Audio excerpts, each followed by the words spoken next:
ce Dvar Torah est dédié à sa mémoire.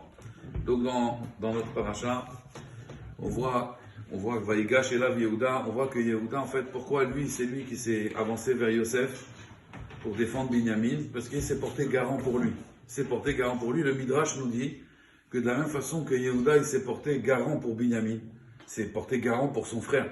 David Amelech, le roi David qui descend de Yehuda, il va aussi toute sa vie protéger Shaoul. Et le roi Shaoul, il vient de qui? De Binyamin. Et d'ailleurs, grâce à cette action-là, on sait que le Beth Amikdash, il est construit où? Il est construit dans le territoire de Yehuda et Binyamin.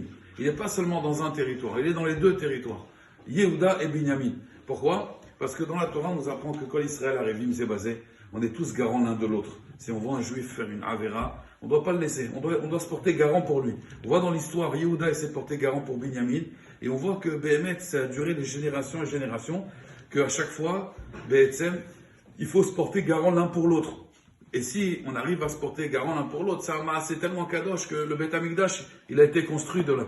Je ramène un sipour à Botaï. Une fois, il y avait quelqu'un, il avait un bon ami à lui, et son ami, ils étaient très très proches, il a déménagé, il est parti dans un pays plus loin, et un jour, son ami, il s'est dit, je vais le revoir, mon ami.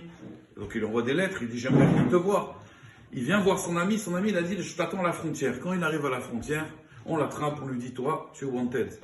Et il ressemblait à un brigand qui habitait dans ce pays-là. Mais vraiment, les mêmes traits de visage. Alors le roi, il amène devant le roi il lui dit, c'est toi? Il lui dit, c'est pas moi, je vous assure. Le roi, il dit, on va lui couper la tête. Le lendemain, 10h du matin, on vient pour lui couper la tête, il y a son ami qui est là. Et l'autre, il lui dit, écoutez, est-ce que tu as une dernière volonté? Parce qu'avant, il y avait la dernière volonté, un cigare, un verre de whisky, une anisette. Chacun, il avait son minac. Alors, il lui dit, qu'est-ce que tu désires? Il a dit, moi, j'aimerais rentrer chez moi, parce que il y a plein de gens qui me doivent de l'argent. Alors, vous allez me tuer, vous allez faire une veuve et des orphelins. Mais au moins, qu'elle soit pas, d'accord, démunie. Alors, laissez-moi rentrer. Je récupère les dettes et je reviens. Le roi, il a dit, tu me prends pour un idiot, tu vas jamais revenir. Qui peut se porter garant pour toi? Et voici que son ami lui dit, moi, je me porte garant pour lui. Et le roi, il le regarde, il dit, tu te portes garant pour lui, c'est-à-dire que si dans un mois, jour pour jour, il ne revient pas, c'est toi qu'on coupe la tête. Il a dit, il n'y a pas de problème.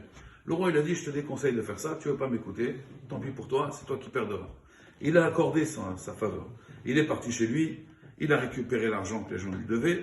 Un mois est passé, c'est l'heure de l'exécution. L'exécution, elle était à 8h du matin. Il commence de bonne heure, il commence à l'heure, pas comme certains, il ne commence pas à l'heure. À 8h pile, c'était l'exécution.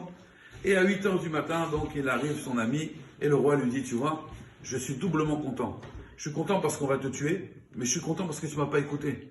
Je t'ai dit, ne fais jamais confiance. Tu crois vraiment que ton ami va se porter... Toi, tu t'es porté garant. Tu crois vraiment que lui va tenir sa parole? Allez, maintenant, on va l'exécuter.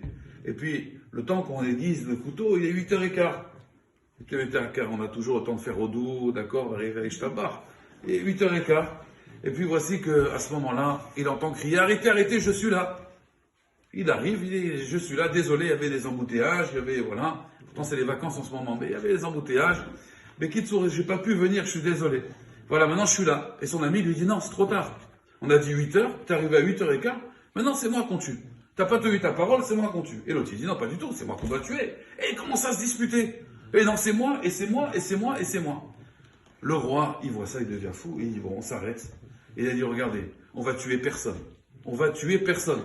Mais à une condition, il a dit, c'est quoi la condition? Vous devenez mes amis. Parce qu'il a dit, des amis comme ça, j'ai jamais vu. Moi, j'ai jamais vu, j'en ai pas des amis comme ça. Donc, je ne tuerai personne que si vous deux, vous acceptez d'être mes amis.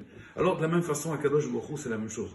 Quand il voit deux personnes du Ham Israël qui se portent garant l'un pour l'autre, qui protègent l'un envers l'autre, et qui est prêt à prendre tous les problèmes de l'autre, il est prêt à se porter garant pour lui, Kadosh Baruch Hu, il dit, moi, je suis votre ami. Kadosh Baruch Hu, il est avec nous. Et c'est pour ça que le Beth Amikdash, il est dans le territoire de Yehuda et Binyamin, parce que les deux, Yehuda, il s'est porté garant pour Binyamin, et Kadosh Baruch Hu, il dit, là, ça m'intéresse. Là, j'ai envie de faire de la partie. Donc, ça c'est le message qu'il faut comprendre à chaque fois, de se porter garant l'un pour l'autre, d'essayer d'amener, quand on sait qu'il n'étudie pas, il prie pas, d'essayer d'être garant l'un pour l'autre, et bien, ça va amener le Beth Amikdash à Shishib.